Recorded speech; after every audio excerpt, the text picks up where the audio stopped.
నియోజకవర్గం ఉంది, మాట్లాడేవాళ్ళు లేరు. అవినీతి అనేది ఒక అలవాటు కింద మారిపోయింది. డబ్బున్న వాళ్ళే మరింత డబ్బున్న వాళ్ళు అవుతున్నారు, దోపిడీ చేసే వాళ్ళే మరింత దోపిడీ చేస్తూ ఉన్నారు.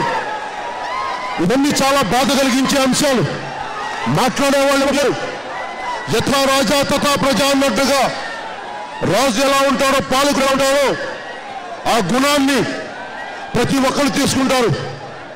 నేను తెలుగుదేశం పార్టీకి సపోర్ట్ చేసినప్పుడు నేను ఒకటే అనుకున్నాను, రాష్ట్రం విడిపోయింది, ఒక సరికొత్త పాలనా వ్యవస్థను ముఖ్యమంత్రి గారు తీసుకొస్తారేమో. నాకు అనుభవం లేదు. నేను ఒకటే ఆలోచించాను, జగన్మోహన్ రెడ్డి గారు లాగా మా నాన్నగారు ముఖ్యమంత్రి కాబట్టి నాకు ముఖ్యమంత్రి అవ్వాలి లేదు.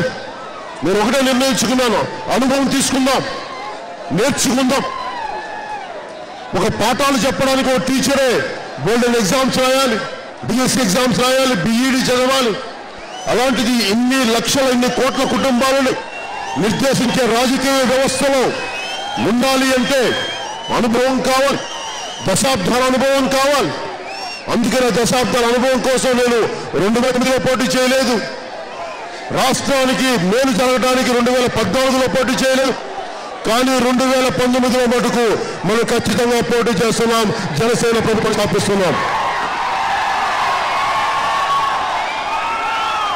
ఎందుకు స్థాపిస్తున్నాను? ఎందుకు ఇక్కడ ఒక యువకుడు మీరందరూ ఎందుకు ఇంతమంది వస్తున్నారు రోడ్ల మీదకి? ఒకరు కాదు, ఇద్దరు కాదు, లక్షల మంది, 1 లక్ష కాదు. మన రాజమండ్రి కవాతులో చూసారు 10 లక్షల మంది, మిలియన్ మార్చి చేశాం మనం. పవన్ కళ్యాణ్ చూడ రాలేదు. పవన్ కళ్యాణ్ మన ఫోన్లో దొరికేవాడు, సినిమాల్లో చూస్తే పవన్ కళ్యాణ్ కనిపించేవాడు, యూట్యూబ్లో కనిపించేవాడు పవన్ కళ్యాణ్ పేరు కొడితే. కానీ అలాంటి పవన్ కళ్యాణ్ వస్తున్నాడు రాజమండ్రి కవాతు అంటే 1 లక్ష కాదు 10 లక్షల మంది యువత గోదావరికి అటు ఈదుకుంటూ నడుచుకుంటూ ఎందుకు వచ్చారంటే మార్పు కావాలి, పాలనా వ్యవస్థ సక్రమంగా జరగాలి, అవినీతి అంతమొందించాలి, అవి ఈ సమాజాన్ని ప్రక్షాళన చేయాలి. అందుకు జనసేన పార్టీకి 10 లక్షల మంది రాజమండ్రి కవాతుకు వచ్చి మనకి మద్దతు తెలిపారు. ఎందుకు ఇంతమంది వచ్చారు? 10 లక్షల మంది, ఒకరు కాదు, ఇద్దరు కాదు. విసిగిపోయాం. డబ్బున్నవాడు డబ్బున్నవాడు అవుతున్నాడు. రాష్ట్ర విభజన తర్వాత కూడా మన సగటు రాజకీయ నాయకుడికి బుద్ధి రావట్లేదు. ఇంకా డబ్బులు పెట్టి ఓట్లు కొందాం, డబ్బులు పెట్టుబడిని పెట్టు, జెండాలు పెట్టి జెండాలు స్థాపించి పార్టీ జెండాలు తెలుగుదేశం కానీ వైసీపీ వ్యాపారాలుగా మార్చుకుంటున్నారు.